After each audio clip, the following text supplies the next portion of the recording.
Howdy, everyone. Good evening. You're watching Dangerous Thoughts here on Unsafe Space. I'm your host, Carter Laren. Good to see you all. Or, I don't know.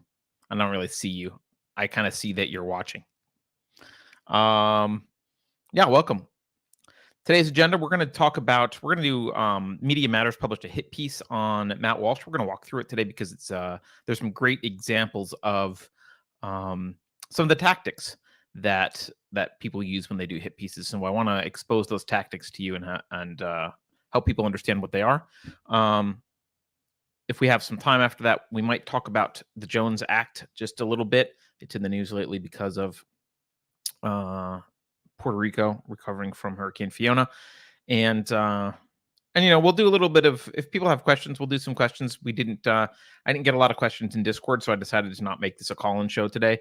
And I have enough to talk about with the Matt Walsh stuff, which will take, I think, quite a long time. So as a reminder, please make sure you're subscribed on YouTube or Utreon or Odyssey, or most importantly, Rumble. I think we're going to start doing a little bit more on Rumble. So if you want to go ahead and hit the subscribe button over on any of those platforms, that will be helpful. Also, financial support's always helpful. You can go through PayPal or Subscribestar. You can go to unsafespace.com to do all that. And also hugely important and free to you, share this content. If you like this show, if you like any show that we've done, share it around, give it to your friends, DM them if you don't want to do it publicly. For shame that you do it publicly. But please do that. A lot of the topics that we cover on Dangerous Thoughts are evergreen topics, so they're not even necessarily something that dies with the news. I think the same is true for Rebel Civics. Some of the other shows are a little bit more topical, but still. Anyway, all right, let's get to it. Welcome to everyone in chat. Hey, Justifiably Stupid, Greg the Baritone, Mr. Drummer, Julianne. Howdy. Alrighty. Maybe I should put this hit piece up on screen. Because I'm old, I got a paper copy I'm gonna read, but I'll just so you guys can get the aesthetic and the feel of the Matt Walsh hit piece. I'll do this. Let's see. Oh,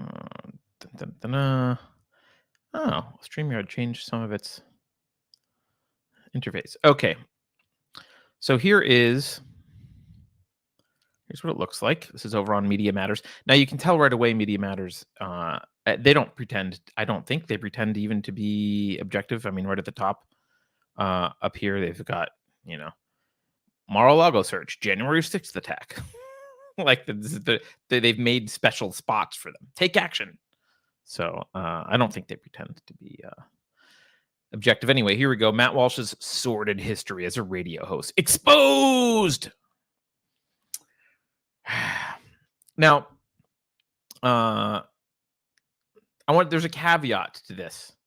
And one of my caveats is I'm not a Matt Walsh sycophant. I do like What Is a Woman was pretty funny. I like a lot of the stuff he does, so I'm not like anti Matt Walsh either, but I don't always agree with him.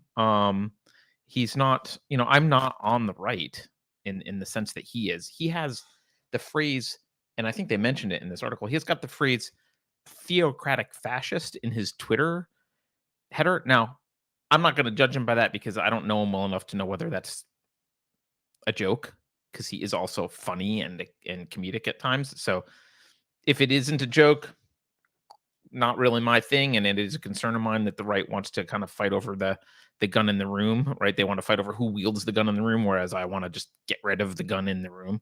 And what I mean by that is, there's a struggle between the left and the right to be authoritarian in their own way. And I think the real struggle is between people who don't want any authoritarianism and the people who want some kind of authoritarianism. I don't know where he actually is on that spectrum. I do know he fights the woke stuff pretty well. He does a great job fighting the gender stuff. I don't actually know his politics super well, so I don't know if he means that facetiously, tongue-in-cheek, just to trigger people, or he really views himself as a theocratic fascist, whatever that is. I can imagine. It's, I guess, a theocracy is what he wants. I don't know, so I'm not going to judge that. But there's stuff like that where I'm like, certainly don't like it if he means it. All right. Nevertheless, this hit piece, there's a lot to learn in this hit piece, not about Matt Walsh. Okay. As I said, the title is Matt Walsh's Sordid History as a Radio Host Exposed. Now, first, before we even start, I just like really generally, hit pieces in general are just ad hominem attacks, right? And he's been a target. I think he's been more of a target since he was on Dr. Phil. He did a great job on Dr. Phil, asking trans activists what a woman was and demonstrating how circular their thinking was and their lack of logic. Let's see. Someone says dissonant agnostic says, put it on screen. Why is Matt reluctant to talk about the Jewish contribution to gender ideology? I don't know. You'll have to ask Matt. I don't know that there was a Jewish contribution, other than a lot of Jews tend to be left leaning. But that's a question for Matt. I don't know. All right. So yeah, he's been popular since he's been rising in popularity since Dr. Phil. And I think whenever you're going to look at a hit piece, you have to ask yourself, why is someone writing a hit piece? I mean, this thing is like, it's like 20 pages. This is not a tweet, right? It's not a short comment. Like, we all make short comments about people we don't like. In fact, I'll probably make one about Maxine Waters later in the show. Like AOC and whatever, I think Dave Rubin said a naughty word about, who was it? It wasn't Ayanna Pressley. It was Ayanna Pressley. It was Rashida Tlaib, maybe. I don't know. Yeah, we make comments like that. Comments aren't arguments. They're just short comments. They're like an emotional summary. You might be like, oh, he's a wanker if you're British, I guess. Right? That's just a comment. But that's much different than writing 20 pages about like it's really, when you do that, when you write a hit piece, it's really, really, really important to you that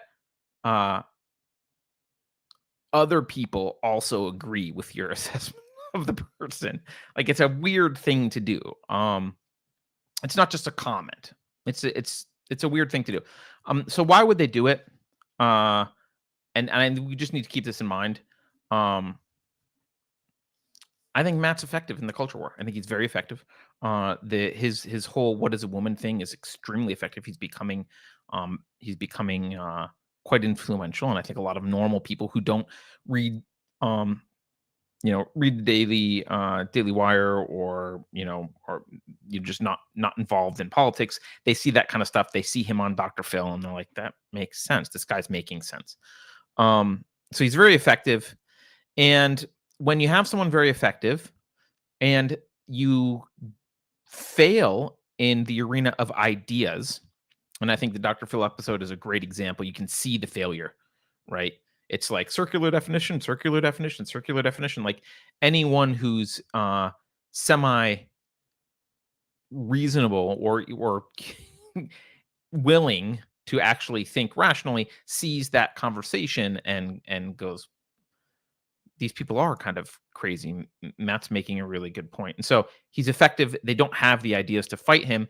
So if they don't have the ideas to fight him, they need to just attack him directly. That's the reason for a hit piece. A reason for the hit piece is a hit piece in and of itself, just the existence of a hit piece is a confession. It's an intellectual confession by the author, or in this case, I think it was multiple authors. No, one author with research from 3 people. It's an intellectual confession of an inability to argue the points. That's why you write a hit piece, which is not. It's not the same. That's why it's not the same as a throwaway comment. A throwaway comment like "so and so is blankety blank," and so and so's a wanker. That's not an intellectual confession. That's just a quick assessment. This is a confession. This is like, I had 20 pages to say something about him, and all I can do is call him a jerk. Right? Worse, which we'll talk about. I would have actually liked to see some actual arguments against some of the things he's made, some of the things he said, because I have some in some cases. But a lot of the stuff he said, I think, is pretty unassailable. So, all right, the plan here, we're going to, I'm going to read just the first few paragraphs of this. I'm not going to read you 20 pages because that will, all of us will be annoyed by that. I'm not going to read. I'm going to read the first few paragraphs, and then I'm going to and I'm going to summarize the kind of form. There's like 4 main accusations against him and what the evidence is here. And then we're going to discuss the tactics that are used in this hit piece and other hit pieces, and why those tactics are kind of inherently dishonest. Of course, they're inherently dishonest because ad hominem is an inherently dishonest form of argumentation. If it's done, I mean, sometimes people do it, spur of the moment, like, he's a jerk. But like, if it's done like this in a very conscious, arduous way, it's dishonest. And by the way, I also just quick note: the accusations aren't the tactics. Those are 2 separate things, right? You might think that I would say maybe naively think that how it works is they're sitting around in, I don't know where, leftists maybe at the coffee shop across from the yoga studio. I don't know. They're sitting around and they run across some things he's done, and they're like, wow, this guy's worthy of criticism. When I'm criticizing, I should use these tactics. I suspect it's often the other way around, which is, I know these tactics are effective and I want to employ them. Now I'm going to go hunt through this guy's history to identify anything that I might be able to exploit using these tactics. So, I can't guarantee. I don't know if that's actually what this person did, Ari Drennan, but I wouldn't be surprised. Okay, let's read the first couple, literally the first few paragraphs, couple paragraphs.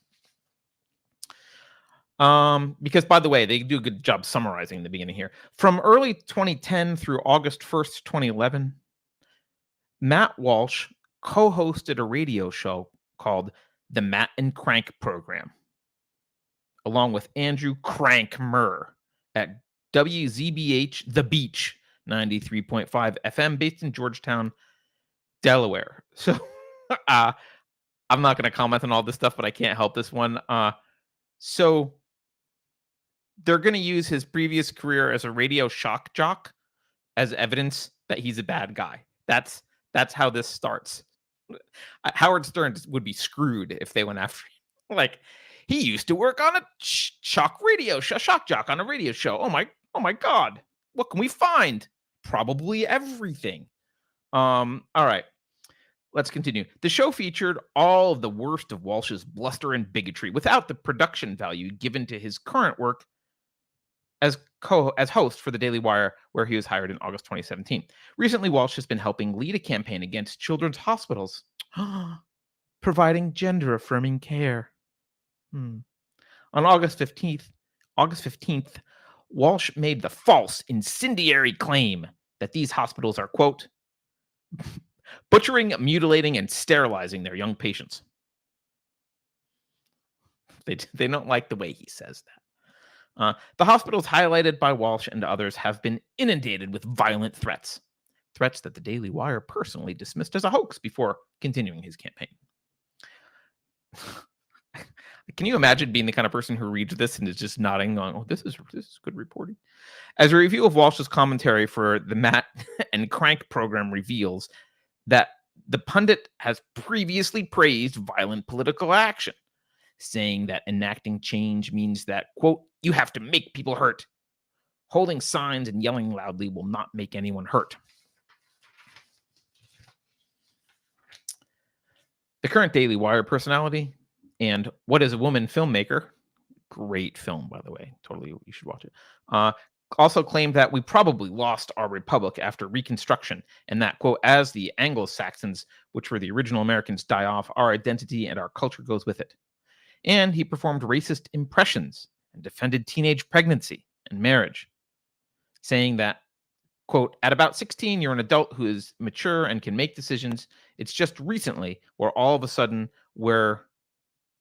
they don't write this word, retarded, until we're 25. Walsh additionally encouraged subordinates to participate in sexually demeaning stunts, coercing an intern into exposing himself and allowing Walsh to shock him with a stun gun in the ass. That's how this opens. All right. Like I said, we're not going to read this whole thing. But let's go through the 4 main accusations, and I'm just going to outline the evidence. I don't want to, I'm not going to ignore the evidence.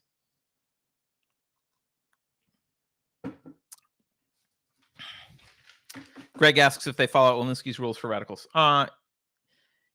His rules for radicals don't actually talk about hit pieces so much. They're really more about activism, but I'm sure they've all read it and they follow those as well. All right. So the first accusation against him is, and they helpfully like labeled these accusations in, they have like headers for each one. So the first one, I'll scroll down. There's the first header. Matt Walsh's violent political worldview. Quote, you have to make people hurt. Now, what they cite here, I will give them credit for actually putting original content here. They know that no one's going to go watch. This one's only a minute, but some of them are like, 10, 15 minutes long. They know no one's going to watch them because they do undermine some of the cherry picking sometimes. But they put them in here to look like they're, they're presenting, I guess credit. They're giving you the source material. You're supposed to be too stupid to understand that their summary of the source material is not equal to the source material. All right. So the evidence for this violent worldview stuff is he gives a speech at a Tea Party rally, plus he does a follow-up conversation, and he observes both correctly and admiringly that the founding fathers were willing to use violence and break laws. He points out that the Tea Party itself was illegal. He points out that they eventually picked up guns and fought. And all of this is true. That's a true observation. And I think we should all be grateful for this. We should all speak admiringly of this because that's why we're not still British, right? I mean, that's why Meghan Markle is British royalty and not American royalty, because someone picked up guns in the late 18th century and fought. So yes, he admires that. He pointed that out. If I were him, I'd be like, yeah, mea culpa. He then kind of criticized some of the Tea Party members. Some of the stuff's old, right? They're going back. This is in 2010. He criticizes some Tea Party members for not wanting to do anything more than vote. And he's talking about getting rid of Republicans and Democrats. It almost looks like he's referring to maybe voting independent. He's talking about, basically, he's saying drain the swamp before that was a thing. And he does say you have to make people hurt. That's a line. Now there's some context left out here.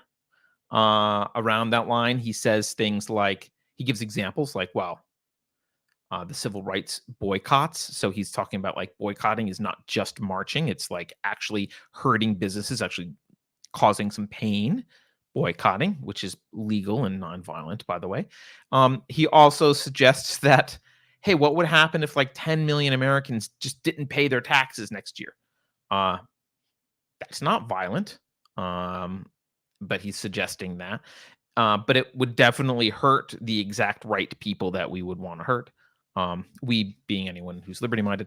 So, okay, so that's some stuff. So that's one piece of evidence they got is this speech and follow-up conversation. And that's the kind of stuff he says, like I said, including admiration for the founding fathers using force. Okay, the next thing they use as evidence here is a tweet on January 6th. Because they got to capitalize on all the effort that the leftist media has put in around the insurrection narrative. So they might as well pick a tweet from January 6th. And they say, in this tweet, he says, America is coming apart at the seams. We don't have to admit it, but it's true. Eventually, we will have to talk seriously about secession and national divorce. I've been saying it for years. Maybe the time has finally come. So that's his tweet. And this is evidence of his violent, his glorification of violence, of political violence. Now, note, by the way, secession isn't here. Maybe they even have the tweet. I'll scroll down to it. They might even, yeah. Here's the tweet. Secession isn't violence. Divorce isn't violence. Like national divorce, secession, that's not the same thing as violence, right? Can you just wrap your head around for a minute? Can you imagine you dial 911 and they answer and you're like, yes, officer, my wife just said she wanted a divorce, right? And they're like, oh my God, we'll be right there. And the next thing you know, the SWAT team comes in and there's guys armed to the teeth. They come in guns blazing, shoot your dog. haul her off to jail for attempted murder. Like, divorce isn't violence. National divorce isn't violence. Secession's not violence. So, but that's one of their points. That's one of their supporting facts. That's their other supporting fact. So that's one of their complaints against him again is this his violent political worldview. The next complaint, number 2, the next accusation is they say Matt Walsh defended pregnancy and marriage for teenage girls. Quote, at about 16, you're an adult who is mature and can make decisions. That's what he says. Now, he's having a conversation about teenage pregnancy generally. And part of what he's doing is he's in this conversation with his co-host or someone on the show. And he's describing history. He's talking about historically humans got pregnant and had babies very early. Many of you, if you're my age, a lot of your grandparents might have had their first child in their teens. That was relatively normal, and certainly great grandparents. He actually says the peak for teen pregnancy. So his point was teen pregnancy is not a new phenomenon. And he says the peak for teen pregnancy was actually 1959. I didn't verify that fact check. I didn't fact check that, but he says, that's 1957. 1957 is the peak year for teenage pregnancy in America. So, okay. So he's saying that, and he also makes some points factually like, hey, biological fertility is at a peak in that time. And his point here, gets into a big conversation about how society's decided that teens are too young to start a family. And then part of what he does is just kind of some factual historical context. And then he jumps into an opinion and he says, well, I don't think the problem is really teenage pregnancy. It's unwed pregnancy. Because our grandparents and great grandparents and generations before them, they had babies in their teens, but they were married and they stayed together and there was a man around and like that. He's very kind of arguing for the family and stability in the family and saying it's the unwed thing that's the problem, not really the teenage pregnancy. And he kind of goes on a tirade about we don't make kids behave like responsible adults until they're 27, right? Whereas in the past, it would have been more than 10 years prior to that. And he talks about how it's dangerous biologically to have your first kids in your 30s. I think I think pregnancy is not considered at risk unless it's 35 or after. But so he makes that case. And he says several times, like, I'm not saying that I'm encouraging teenage pregnancy. He's saying, unwed teenagers shouldn't get pregnant, but he is making an argument suggesting that maybe they should get married young. Maybe people should get married younger. And then he goes on to speculate. He's like, well, he says, this is, it's not my argument. It's his. He says, there's nothing wrong with a world in which a 17-year-old gets married to another 17-year-old and they start family together, right? Not everyone's cut out for college. So he goes into an argument about that. And the push for college and how it's not really appropriate for everyone. And he said, like, some people, it is appropriate to go get educated and spend lots and lots of years at school, but a lot of people could be sufficiently educated to live a happy and productive life much earlier, and they could start having kids earlier and have families earlier and whatever. And he does claim, as this quote says, he does claim that at 16, you are an adult who is mature and can make decisions. And his argument there is we were doing that historically. Why suddenly now we're not mature enough at 16 when we were for all of human history. Now we're not mature enough to be able to make those decisions. And he's very adamant and he pushes this. And like I said, he has a discussion about pushing kids into college and pointing out the problems with doing that. There's some legitimacy to this criticism in the sense that he did say these things. That is true. And I still find it a little bit rich coming from people who are pushing genderbread man in kindergarten and forcing young children to talk about anal sex. I think it's a little bit rich for them to complain that some guys like maybe 16-year-olds should be married. Okay, Media Matters. So there's some lack of credibility there. I do also, since we're talking about this, I do also want to point out he's wrong about something here, and I do want to point that out. He's just wrong. And this is the thing. If you're going to argue with him, I would prefer an article. Media Matters could have argued with him on this point, but they can't even do this because they're not capable of that. Probably because the argument I'm about to make, they don't like either because it assumes that biological sex is real and some other things. So they just have to call names to him. Your brain is not developed at 16.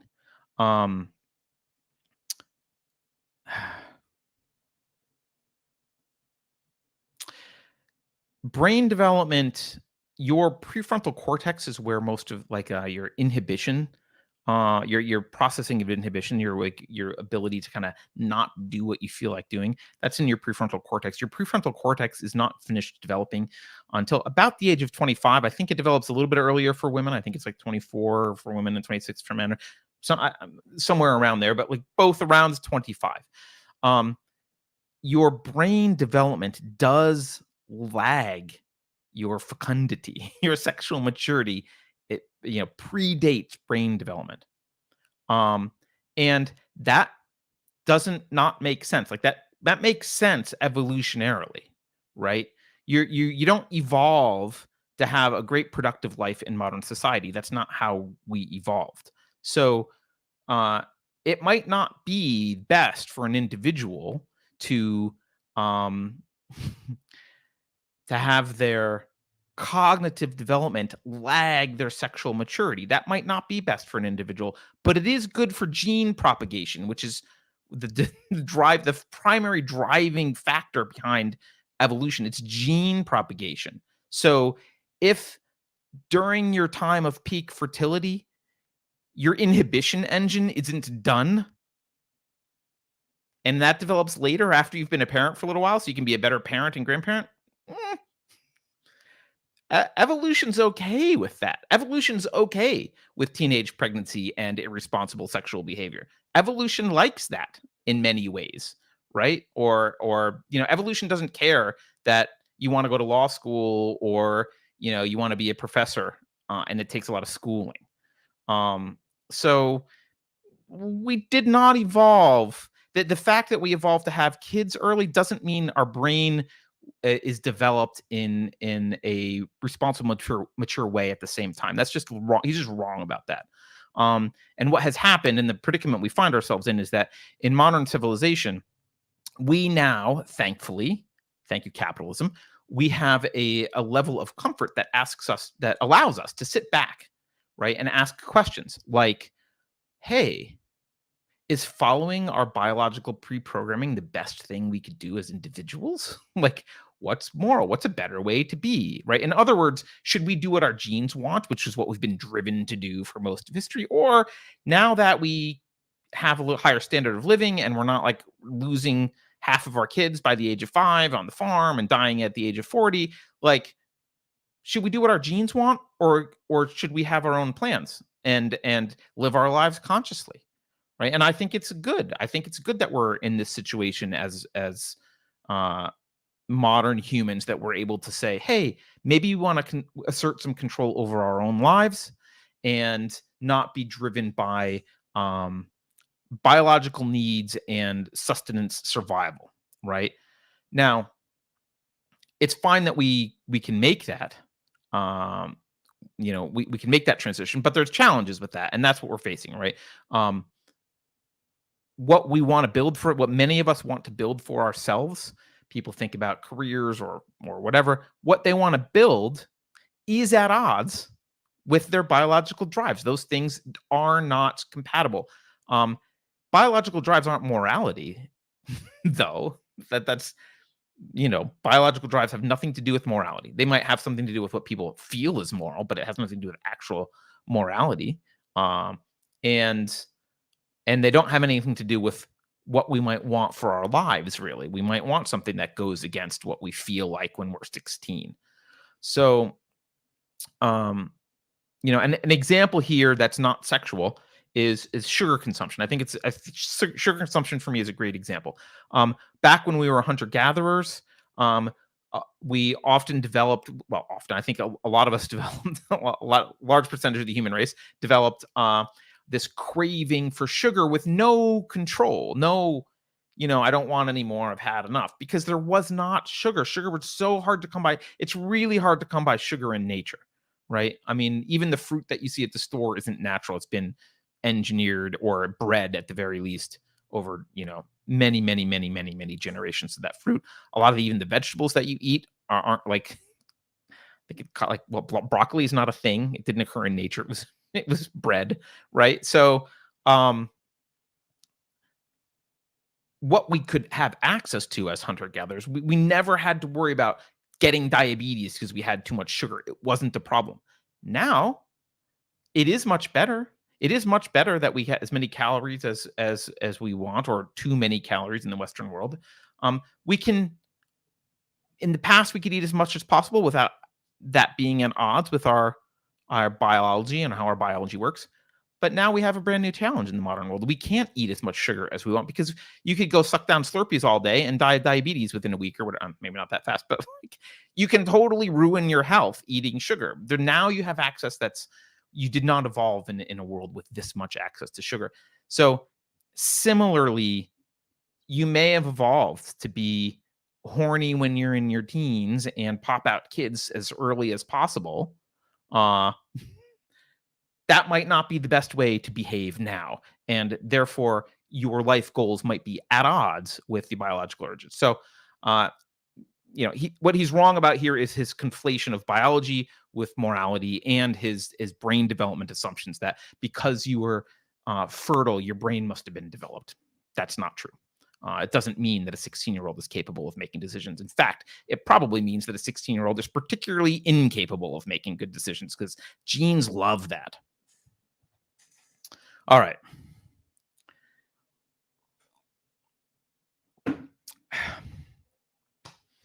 Next thing they say about him, let's scroll down here. His fourth sin. Matt Walsh's racist world view. As the Anglo-Saxons, which were the original Americans, die off, our identity and our culture goes with it. This is a quote from him, which is it's a correct quote. He did say that. So the evidence that they present for this.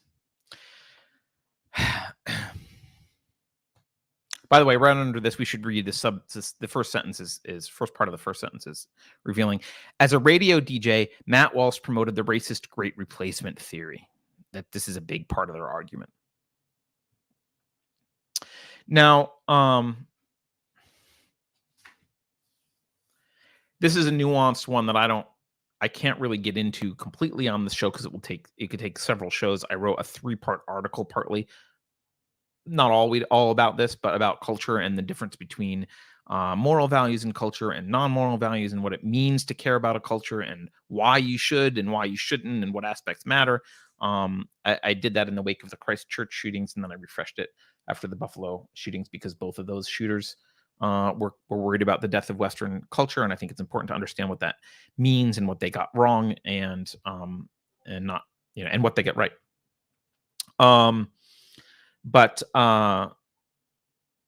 So you can go read that article if you want to.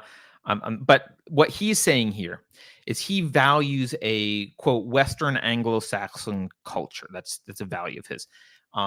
And he points out in this show, that there's a long show here, that this is not any different than any other group. Like if he were Latino, valuing Latin culture, or if he was Japanese, valuing Japan's culture, or whatever, everyone will be like, yes, those are valuable cultures, right?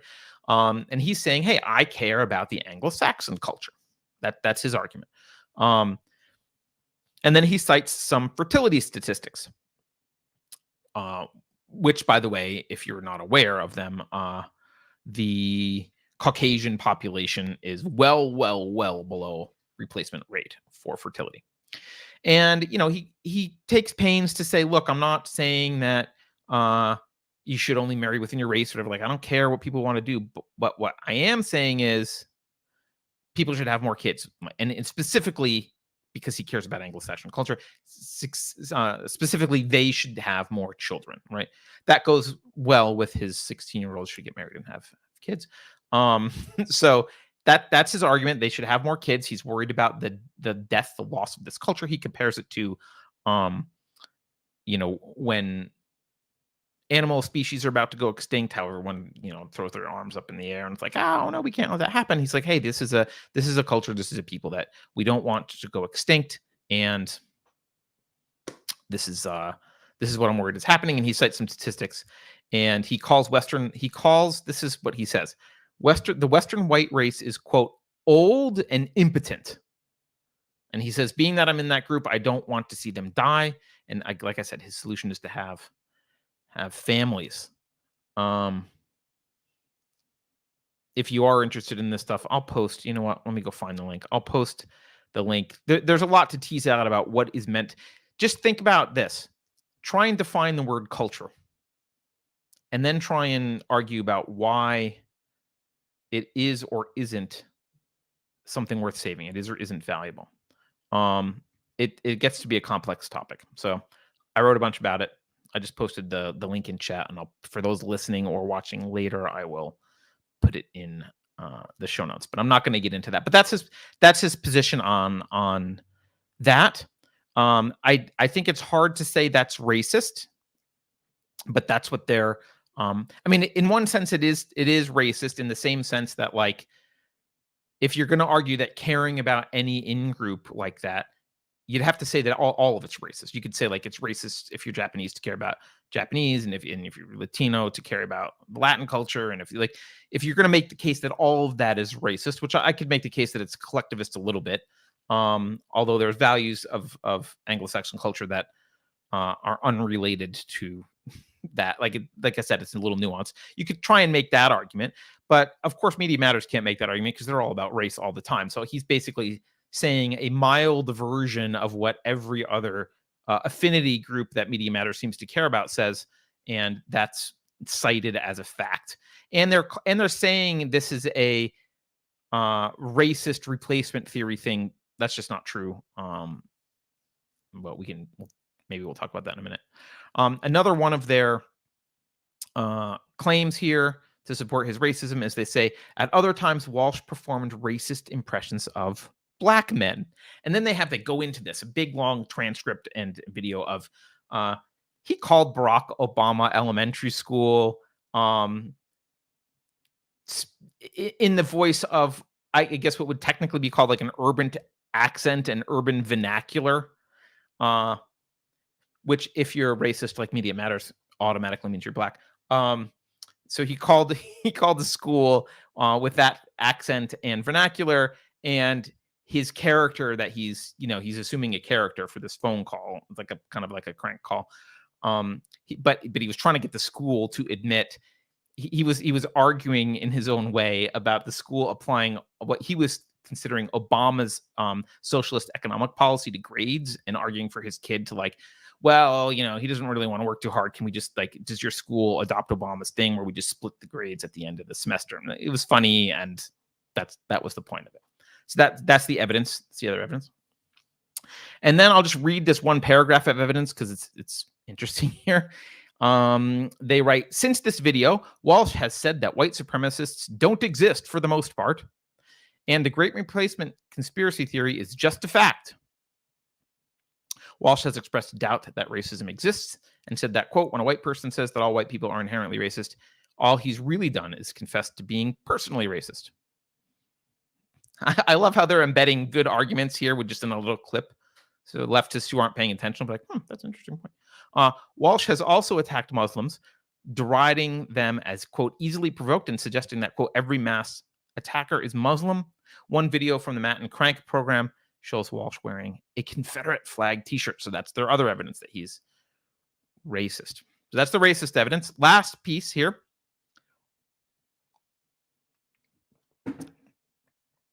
Matt Walsh's, this is their claim. Oh, here, I'll scroll down to their heading so you can see the heading.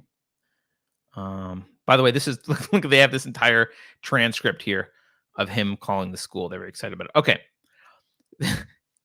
This is my favorite one by far. Matt Walsh's sexually demeaning workplace stunts. Quote, I think we should shock you in the ass. So,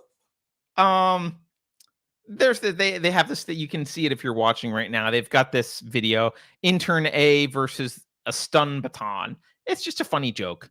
And it's part of this video series that they did with their intern, and they do a bunch of stuff that they shock this guy in the butt, in the arm, and some other spots too. But and the Media Matters describes this quote. This is a part of a series of a video series of Walsh, Murr, the intern, and another man called Tater participating in a series of fraternity-style challenges, sometimes involving sexually suggestive behavior. A further video available on the old YouTube channel for Matt and Crank showed the intern washing a car in underwear while disco music was playing. And you can watch these videos. Clearly, it's clearly the intern's in on it. They're trying to be funny. The reason this is my favorite of their complaints is this complaint, I view it as like, can you imagine you go and you, I'll stop sharing the screen. Imagine you go and you watch the Three Stooges. If you work for Media Matters, you go and you watch the Three Stooges and you immediately conclude that Larry and Moe are guilty of workplace violence against Curly. Like that's your conclusion. Oh, did you see the bonk and the eyes and the pie in the face? It's workplace violence. Like, these are guys doing these things together to be funny.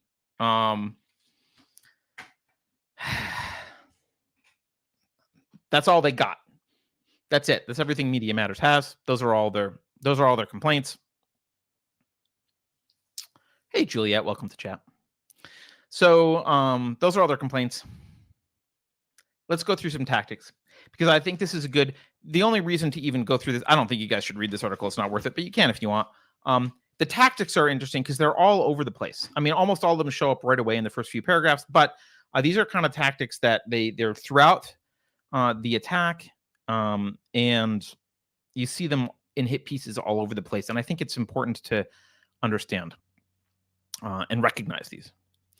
And these are in no particular order. I actually think they're kind of out of order in terms of like most important and common or whatever. But the first one I'm going to go over is they present people as, and granted, remember, they're only doing this to someone they want to attack. They don't do this to people that they want to support. They will present the person as static, right? They will present Matt Walsh as he is anything that he's ever been. Specifically, he's the worst of anything he's ever been, right?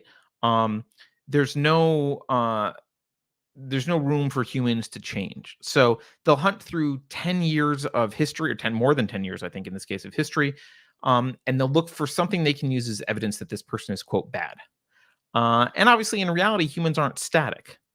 One way I like to think about humans and our like sense of identity, like who we are, is really more as a process than a thing, right? Because we're constantly replacing cells, even all your brain cells and your skin cells. Like, things are constantly being regenerated, and we're constantly learning every time we learn a new piece of information or have a new experience. We're kind of constantly evolving. No one's really the same person that they were 10 years ago. But we can kind of identify with a process that this is our approach to how we change. And some people's approach is to resist changing at all, which doesn't work. But humans aren't static. They are this kind of process. So you should expect to see growth. And often you expect to see kind of increased nuance as they get older, because they're drinking in the complexity of the world. It doesn't necessarily mean they might be fundamental changes, but there can be fundamental changes to morals or values. And for much of this analysis, we're talking about a guy who was in his mid-20s. I don't know how, maybe even early, depending on how far they went back, but mid-20s, we'll say, for 25 for a lot of this. And, anyone who's grown up recognizes that the person, especially guys, the guy you were at 25 is often very different than the guy you were at 35, 36. Settled down, married, kids, your dad. Like, things do change. So there's no room for change. They'll present people as static things. Um, and this ignores this kind of process that I think is super important in evaluating people. Like when I think about, I've said this before that and I haven't used this exact terminology, but I've said, I didn't marry conclusions. I tried to marry the process of arriving at conclusions, which makes it easier to change my mind. If someone uses the process and demonstrates that I'm wrong, I don't have to feel like I'm abandoning myself by changing my mind about something, because the process is important. And so for me, like, part of that process is trying to, facing facts, thinking and not evading. Oftentimes, something uncomfortable comes up and you want to evade it and move on. I'm not perfect at that, but like, that's my goal. I try and use reason, non-contradictory identification, right? To integrate new knowledge and new information into a hierarchy and a model for the world. And I strive for that intellectual integrity, and I try and shun disintegration there. And that process means that I probably will change over time, because I learn new things, or I understand things better, or whatever. But they ignore that. So that their first thing that they do is say, you are the person you've always been. You're static. Something you did 10 years ago is who you are now. The second thing they do is I can't believe how they get away with this. It's amazing that they get away with this so often. They conflate humor with serious argumentation. And they do it all the time. And humor, like any kind of art form, has a unique relationship to truth. One of my favorite lines, there's lots of my favorite lines from V for Vendetta. It's one of my favorite movies. I watch it every November 5th, which is coming up. But one of my favorite lines is Edie Hammond says, she's talking about her father, and she says that her dad used to say that, quote, artists use lies to tell the truth while politicians use them to cover the truth up. Humor does involve a deception or misrepresentation. It's not a straightforward, clear argument. It's a fiction. It's a construction in order to get at something, in order to make a point, often in order to elicit, to open you up emotionally to hearing something. So people who are comedians, they push the boundaries of propriety. They go to extremes intentionally. Sometimes they apply hyperbole to stereotypes, right? Which I think can help stereotypes from becoming actually ridiculous, because you can point out how ridiculous they can be. That can be funny, right? There was that, I don't know if, probably you're mostly old enough to remember Jeff Foxworthy. I don't know if he's still around, but he was a comedian his whole career was based on basically one stereotype, which was the stereotype around rednecks, or all the different aspects of redneck stereotypes, I guess is a better way to put it. But he would stand up on stage and say, if you've ever cut your grass and found a car, right, you might be a redneck. If your dad walks you to school because you're in the same grade, right? If you're ever too drunk to fish, so he takes all those kind of stereotypes and obviously makes jokes out of them. So that's what comedy does. A quick note on stereotypes. I think they have a bad rap. They are caricatures of people, but they're not baseless caricatures. They're mental hyperbolic shortcuts. And the reason that that they're not arbitrary and that they're based on reality is there are no stereotypes for Jewish sprinters, for example, right? Like, those don't exist.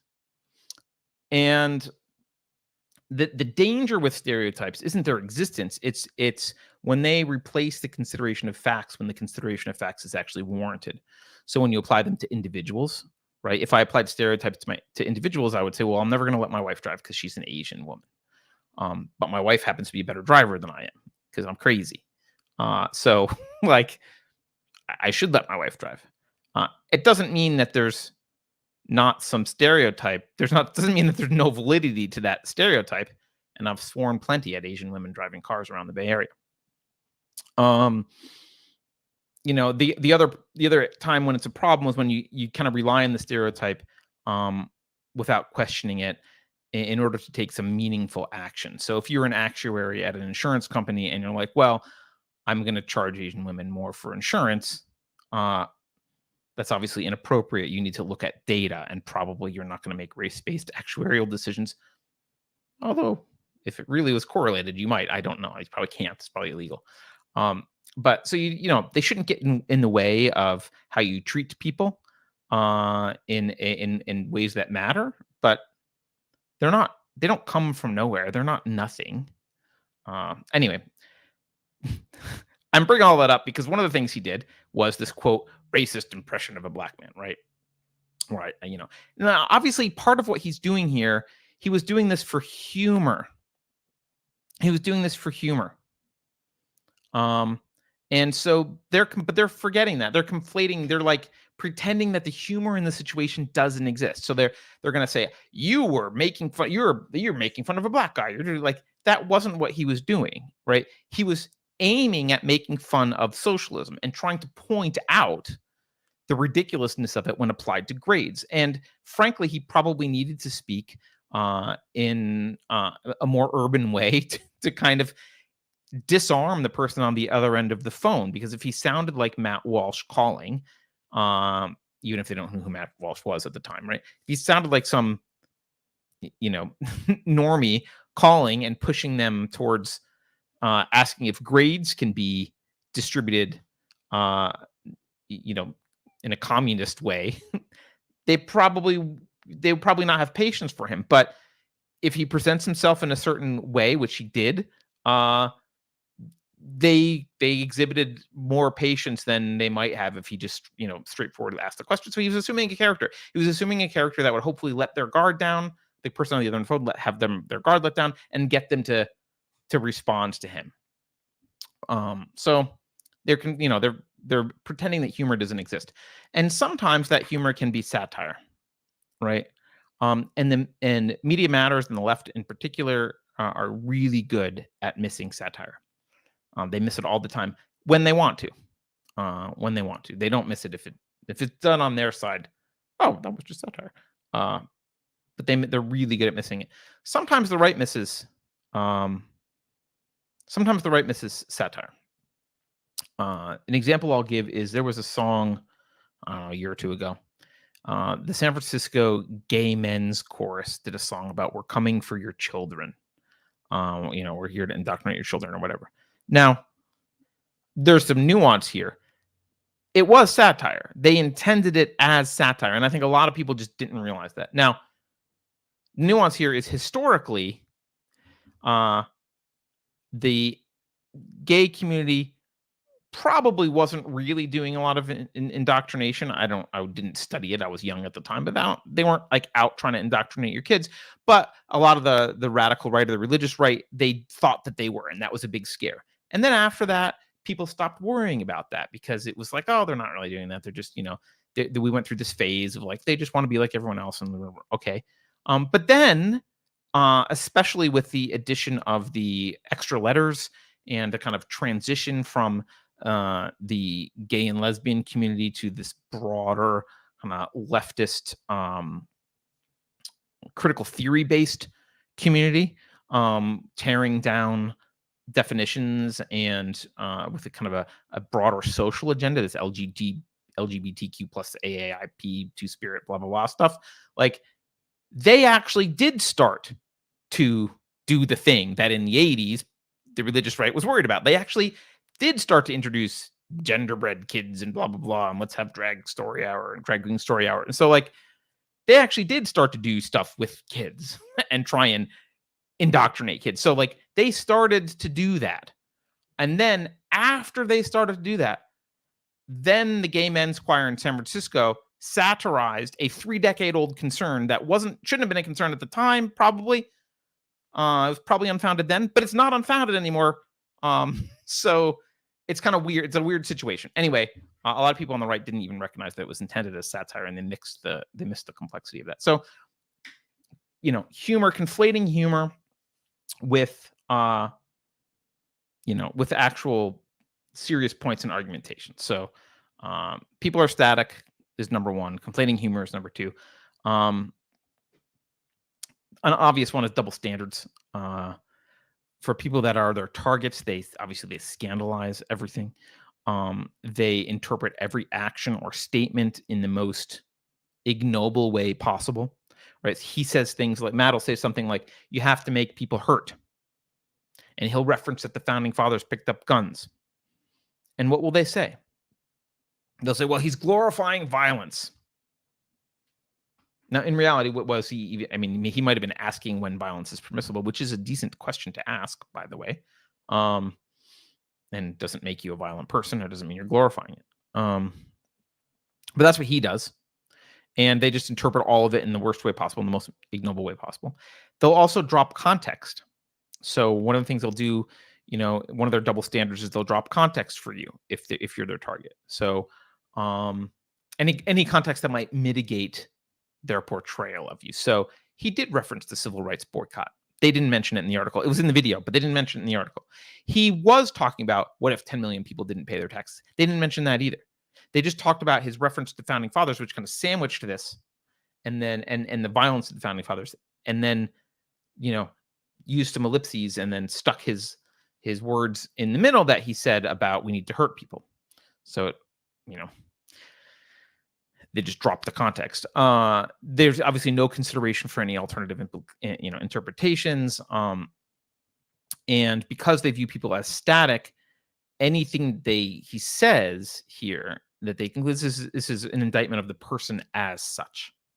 And another thing they do that's a double standard here is they hold people responsible for the behavior of others. So one quote in this article, they say, hospital. This is after his. Well, I read this. This is when they're talking about his claims about quote gender affirming care and his war on the hospitals here. They say the hospitals highlighted by Walsh and others have been inundated with violent threats. Right. They also make this case about, you see this with Trump and January 6th all the time. This Trump's responsible for the behavior of the few people that actually did anything violent. Walsh is responsible for these violent threats. Right. Milo Yiannopoulos was responsible for Leslie Jones getting her feelings hurt on Twitter. Justifiably Stupid says comedy and magic are identical crafts. I like that analogy. I like the analogy of magic as like writers being magicians, and especially fiction writers. I think it's a cool analogy. So anyway, so that's the standard for a target. They're going to scandalize this target and do all that. The other half of that double standard is, if you're their ally, to use their word,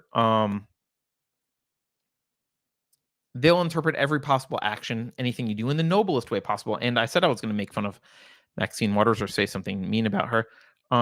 Look, there's a bill that Marjorie Taylor Greene actually introduced to kick Maxine Waters out, I think. Maxine Waters is she wins the distinction of the lowest IQ in Congress, as far as I can tell. I'm not sure. There might be some new additions that are, but she is a tool. So anyway, so here's some things from this bill that it's not going to go anywhere, but proposing to kick her out. In the wake of the Rodney King riots in May 1992, Representative Waters said, quote, "If you call it a riot, it sounds like it was just a bunch of crazy people who went out and did bad things for no reason. I maintain it was somewhat understandable, if not acceptable. So I call it a rebellion." In October 2017, she told the crowd at an LGBTQ youth gala, quote, "With this kind of inspiration, I will go out and take Trump out tonight." I don't think she meant take him out to dinner. On June 23rd, 2018, she said, She told the crowd, if you see anybody from President Trump's cabinet, if you see anybody in a restaurant, in a department store, at a gasoline station, you get out and you create a crowd and you push back on them and you tell them that they are not welcome anymore anywhere. On September 8th, 2018, she told a crowd of her supporters in Los Angeles, quote, I did not threaten Trump constituents and supporters. I mean, I do that all the time, but I didn't do it that time. On April 17th, 2021, she told violent protesters, quote, we've got to stay on the street and we've got to get more active. We've got to get more confrontational. We've got to make sure that they know we mean business. Now, can you imagine if Matt Walsh said this kind of stuff? So they will, one of their interpretations, so in the one case, they'll interpret everything in the worst way. If it's their ally, they'll interpret it in the best way. She didn't mean any of this. It was all, she just meant peaceful protest. And they'll drop context that might suggest any untoward intent. They drop context when they're attacking people. They'll drop it for their allies, but only to help their allies. So remember, when she's saying we've got to stay on the street and get more active and get more confrontational, she's saying this, this is in April 17th, 2021. So this is right, this is after what, eight months or so after Kenosha. This is after a whole bunch of riots in cities all around. Minneapolis actually, I think, hit near record homicide rates in 2021 when she's speaking. There are violent protests happening all over the place, people burning, looting, hurting other people. And that's what she has to say to the violent protesters. For their allies are viewed as non-static. Their past sins are whitewashed, right?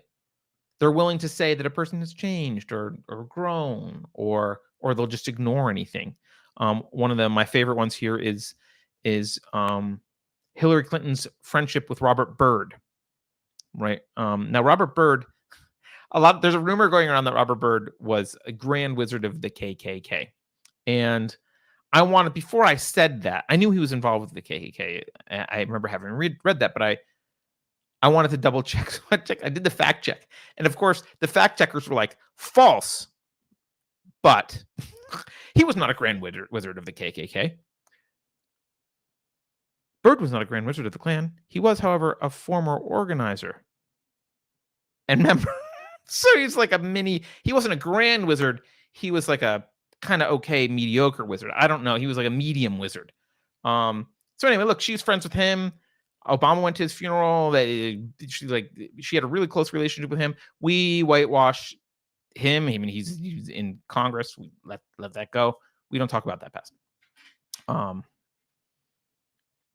They'll dismiss any suggestions of malintent by any of their allies, and of course, their allies aren't held responsible for the behavior of anyone. I mean, just of anyone else. I mean, look at the Maxine Waters stuff, right? You're just not responsible. No one says she's responsible for the riots. I mean, well, they don't.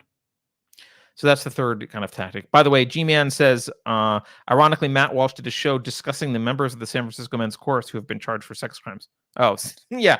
Well, that's what I mean. They presented it in their intent was satirical, but that's why I'm saying it's a little bit nuanced, because even though it's satirical, yeah. All right.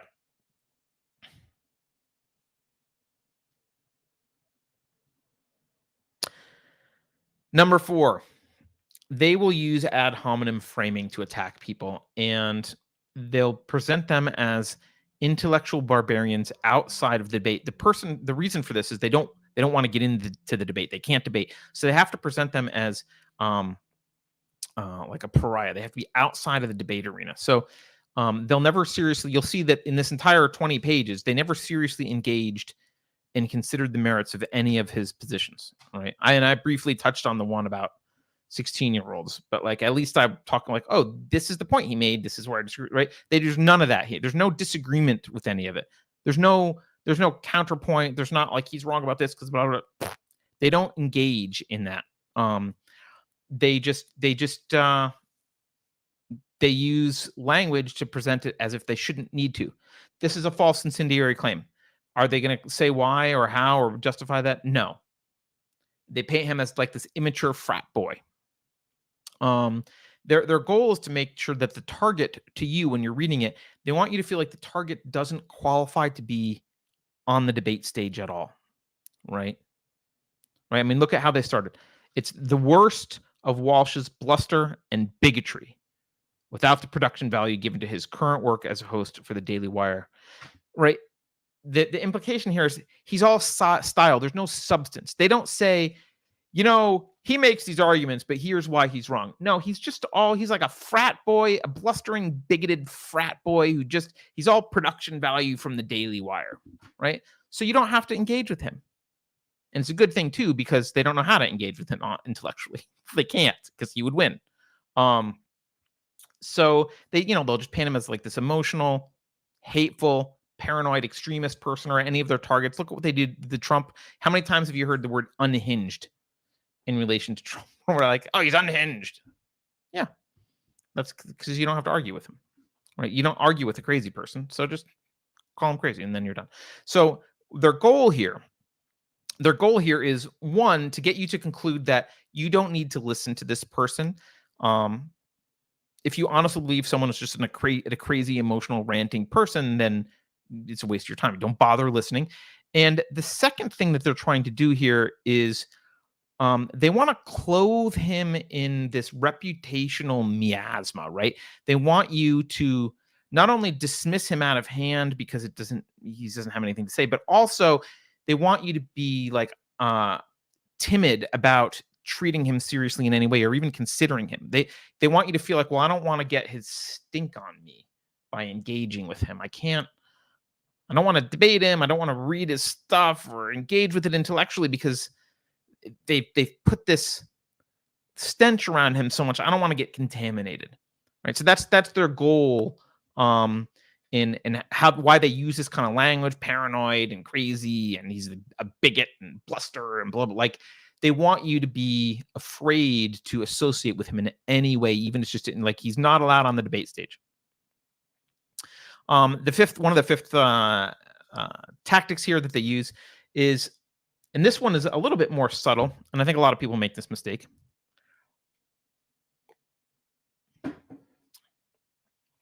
They conflate description with proscription, and they put a prohibition on contemplation.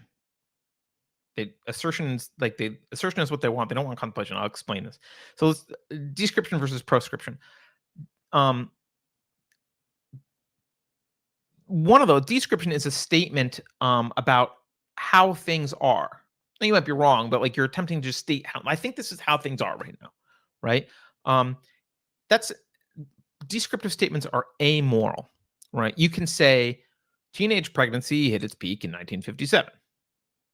You're not endorsing teenage pregnancy when you say that. I mean, he might have been wanting teenage marriage, but like, it's not a moral statement. You're just trying to say this is what's going on. Humans have this response.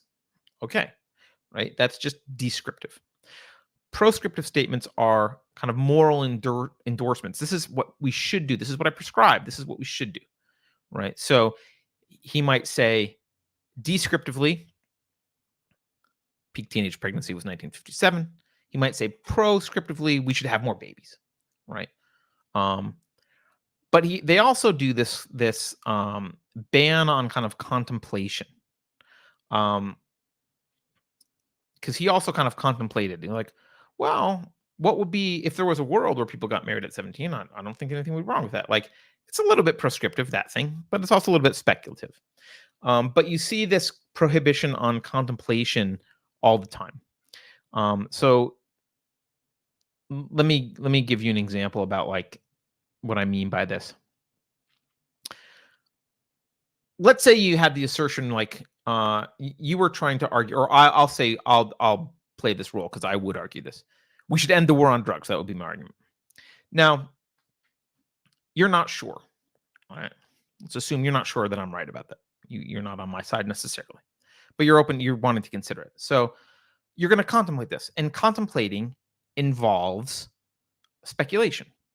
And you might say during a discussion, you might say, well, what would happen if we ended the war on drugs? And then you might list some pros and you might list some cons. You'd be like, well, we would We wouldn't have to spend money in the DEA, but I'm worried about these cons and blah, blah, blah. Like, you get that.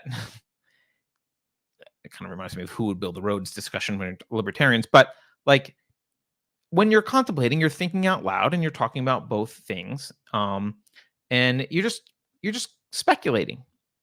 And often what the left doesn't like in targets and people are going after is they will exploit moments of speculation on this show, on many shows. Often, sometimes I've got a well-formed thought, a well-formed argument. I'm presenting it.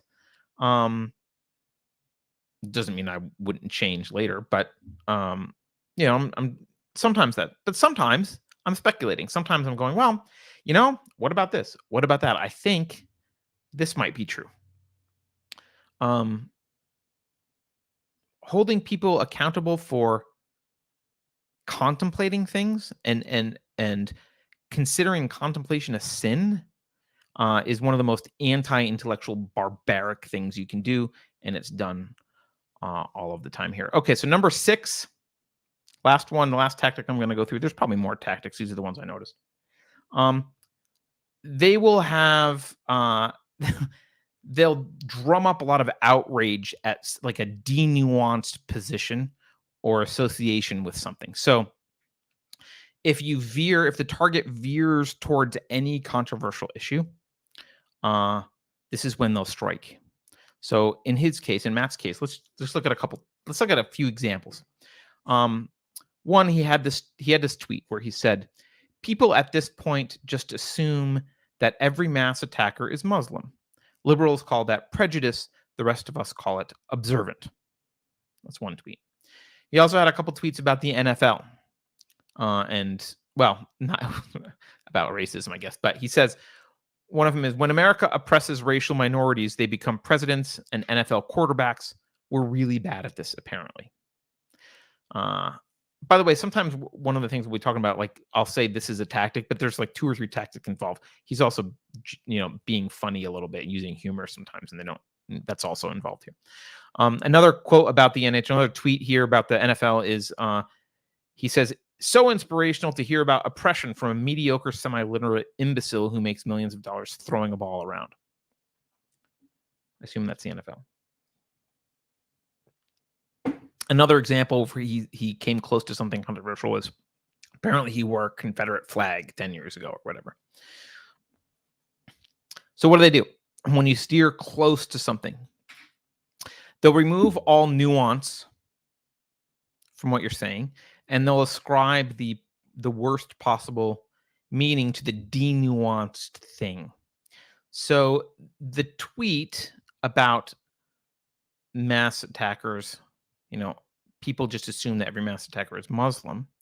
The tweet goes from this observational thing about a statistical correlation to him suggesting that they're all Muslim. That's what they accused him of.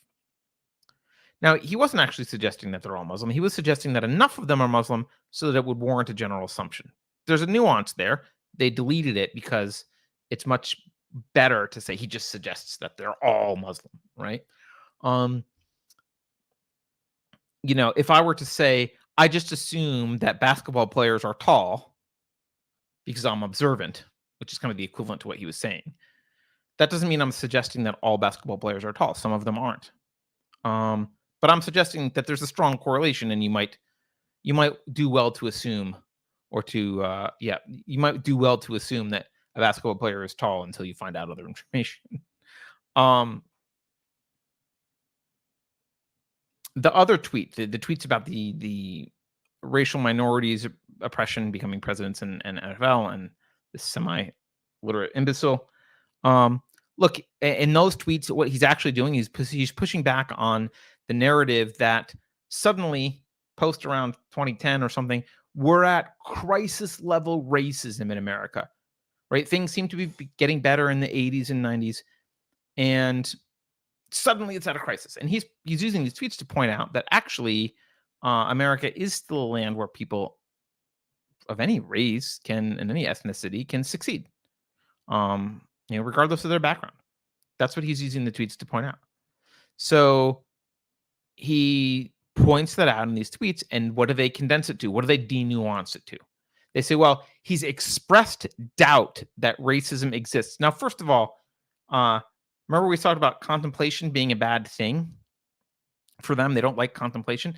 He's not allowed to express doubt. He has to just have assertions, and they must be leftist assertions. And if he expresses doubt about leftist assertions, that's wrong. Now, also, he wasn't expressing doubt that racism exists. He was expressing doubt that the all-encompassing catastrophe that the left has fetishized, literally fetishized, is true. He's expressing doubt about that, right? He's expressing doubt about racism as this overarching meta-narrative that can be used to explain literally everything from crime to Harvard admissions to math to tardiness. Like, that's what he's expressing doubt over, not that it exists. All right, so they denuanced it, and then misrepresented it. And obviously, the wearing of the Confederate flag, right? They like that. Just they're just implying like, oh, well, that means he supports slavery. Like that's he's a Confederate flag, right? Maybe he likes Dukes of Hazzard.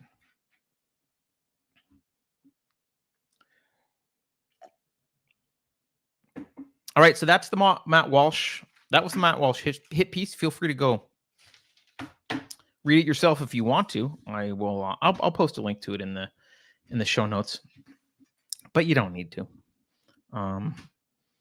But just look. The 6 things that I pointed out, and maybe not most elegantly, but the 6 things that I kind of noticed the tactics are. I'm just going to go over them so you can keep them in your mind when you see this kind of stuff. They treat the people as static, right? This person is whatever they always have been. They conflate humor with serious argumentations. Humor's not a thing if they don't want it to be. Remember, all these tactics are only applied to their side, right? They've got double standards, right, where they scandalize, interpret everything as wrong, and they ignore context that's exonerating and all that kind of stuff. On the one hand, on the other hand, they ignore context that would be damning, and they interpret everything as the most noble thing possible. The fourth one is they do this framing of putting this person outside the realm of debate. You don't need to debate with them. You should be afraid to debate with them. They don't belong in polite societies. Don't interact with them. Don't bother. He's a crazy person. They conflate description with proscription, as we talked about. Right? When someone's describing something, like, he thinks that blah, blah, blah. No, he's just saying how he thinks things are. And they really shun this contemplation. They don't like, he's questioning something. Yeah, because smart, rational, honest people question things. Only the evil people don't question anything. Like, you're the problem if you don't question anything. And the last thing was, I just said they kind of take these positions, denuance them, and then express outrage at them. So those are the 6 things. Enjoy if you want to go take a look at it. All right. Rib Rascal says, I think it's a mistake to underestimate Maxine Waters' intelligence. I don't think it's possible. All right.